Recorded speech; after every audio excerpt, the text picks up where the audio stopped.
Hi and welcome to another vlog. Today I want to bring you to the ins and outs of practicing a piece of a rather difficult level and that is not really guitar language, and how I face these issues as I'm starting it and what do I do to solve the different problems.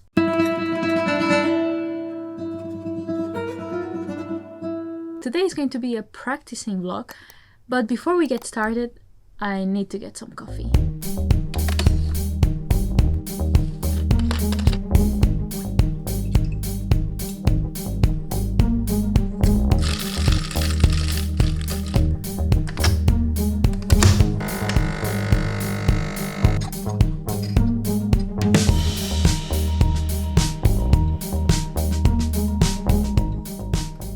I want to discuss some music topics on a piece that you surely know, because I think maybe it will enlighten you on some of the things or some of the choices that you take on your practicing session, on the fingerings that you choose, the technique that you're working on. And I want to take them as a pretext for you to think your musical choices in the pieces that you are practicing. And so I will show you what I do when I start a piece, and maybe that can help you a little bit on the decisions that you have to take when you are practicing or starting a new piece. The ones who follow me on Instagram will know that I'm practicing this Caprice 24 by Paganini. I'm just getting started with this piece, writing the fingerings, having different ideas. So I want to share with you what are my thoughts behind tackling such a piece. The first one has this dot that he clearly wants us to articulate like this. And not... He even writes it silent, so that is one thing. And then there is the second element that will condition the fingering of this theme, which is this slur to put together all the second beat. So we have, instead of, for instance, everything on the first position. If we would do this, we would be putting an accent here. And it could also be that you just leave the open string ringing, which would lose the linear, let's say, phrasing, and it would somehow become this weird second here, like, that has nothing to do in this part. And this idea has to be translated to all the other figurations. And dividing the slur is also a mix of preparation of the right hand. The second part goes like... I'm always trying to find fingerings that I can keep the entire bow together. Here's a little bit of extension, and then also here, I could stay here, but because I don't want this, it needs to be divided, I go like, and then I can pull off the first finger. Much easier than, because here I'm already anchored down in a tiny barré.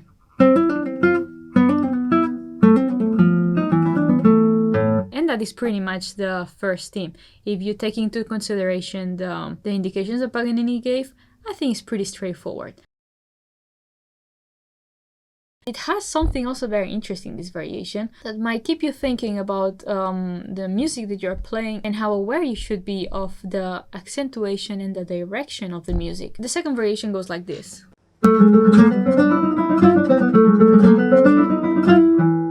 For the second variation, he adds this acciaccatura, this grace note, on the second beat, and he adds this strong accent onto the first 16 of the second beat. Now we could play this in different ways. We could play just with the slurs, without slurs, and then only the slur, the acciaccatura.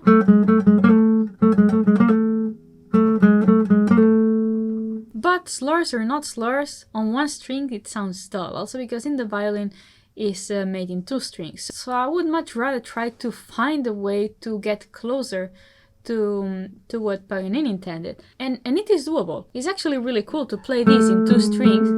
It makes it, in my opinion, easier. But then you have the grace note that you have to play also in two strings. So what we do is this apoyando on two strings again, but you have both notes, but you really quickly, I have to take off the pressure of the ornamented note that is here behind. And we get this instead of this. You can tell that it has more resonances, more harmonics. This is drier. And of course, this is a little bit richer. It's a little bit tricky because you really have to work out all the stretches and the different positions. It's not always the same distance type of positioning, but I find it really cool, the final result.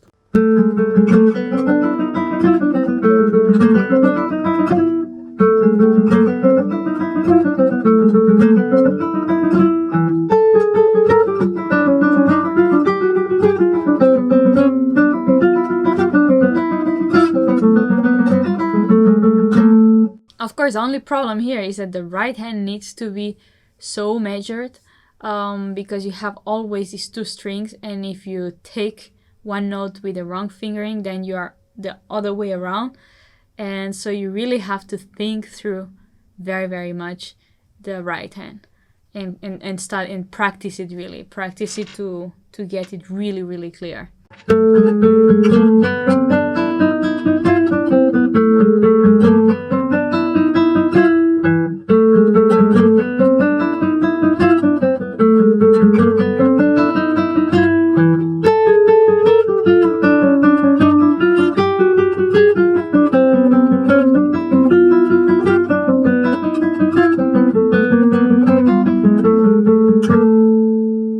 Honestly, this first and second variation, it's already like taking so much practice. Also because if you have this ornament in two strings, you have to really make sure, which this is what I still need to work, to not to get the buzz. I'm trying, of course, to keep my hand super relaxed, because a fast piece, the last thing you want to do is to tense up. So you want to practice in a way that your hand learns to be chill and easy. But of course with this, then you always have to be finding the sweet spot in between enough pressure, but without blocking the hand. That's why still by now I need to work on the precision of having every chord enough pressure without having this type of buzz.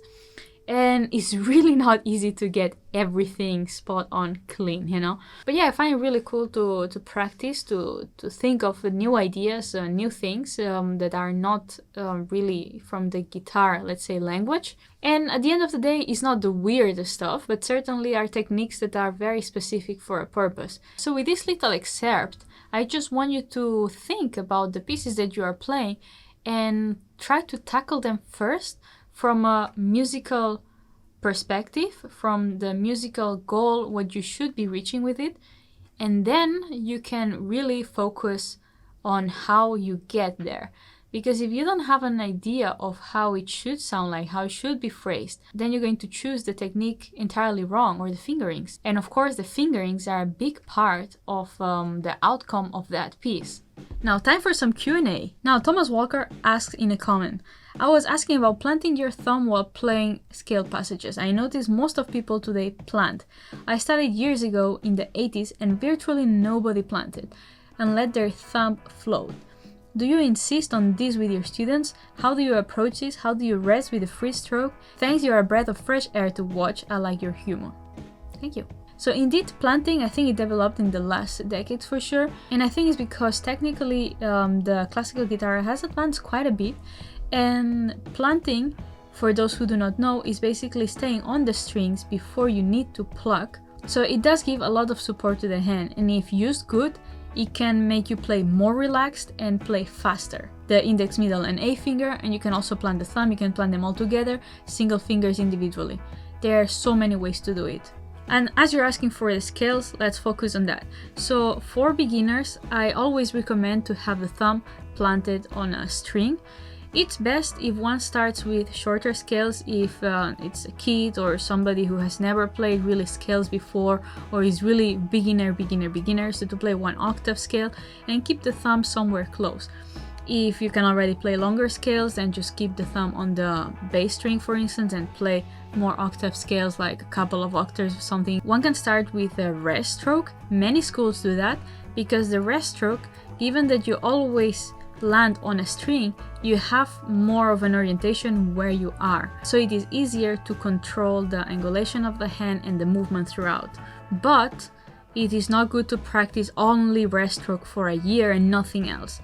So I would recommend to practice both more or less evenly.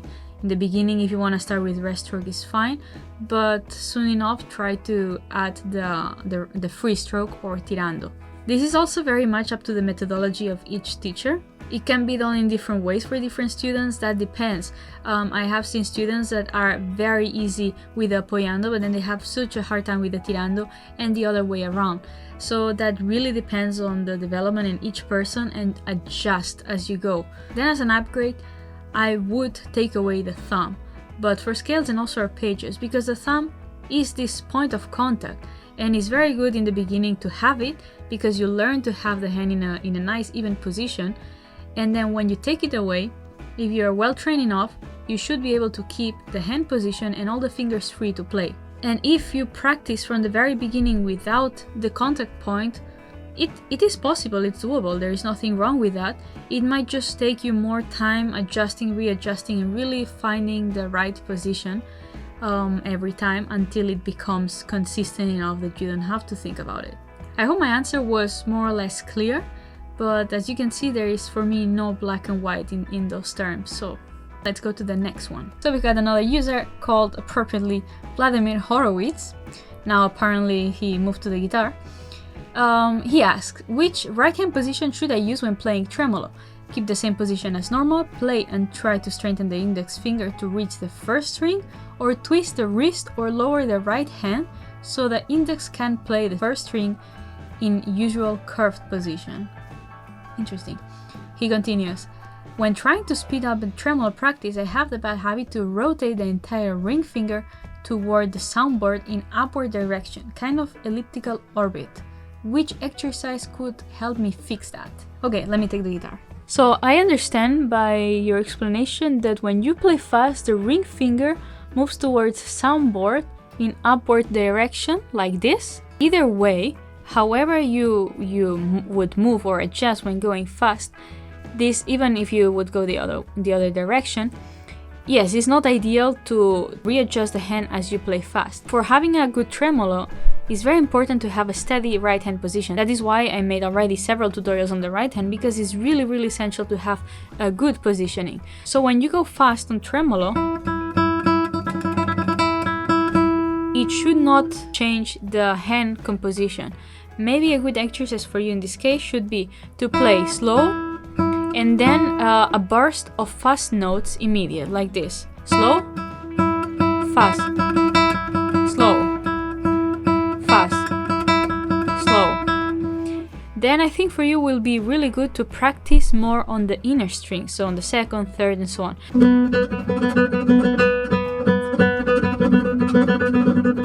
You will realize that whenever you need to move to add the ring finger, is a very small movement like this. So you don't need to change the hand configuration, it's just something like that.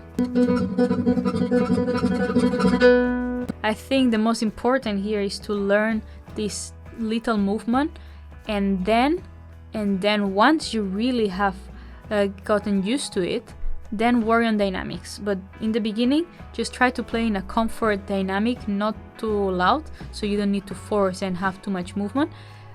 Just rather piano in a neutral voice, because if you play really loud, the hands start to shake more, so that makes it a little bit more difficult. So start piano and speed burst on the middle strings. I think that should help you a lot, and always keeping the hand position under control. I hope you enjoyed the vlog. I hope you found some interesting insights. Don't forget to like and subscribe if you enjoy these videos, if they bring you some value. That will be helping me very much. And remember that if you would like to be part of our live streams and everything, you can join us Patreon and be active in our forum and be part of our community. I will be super happy to welcome you in there. And that's it for today. Thank you for watching, practice well, and I'll see you in the next one.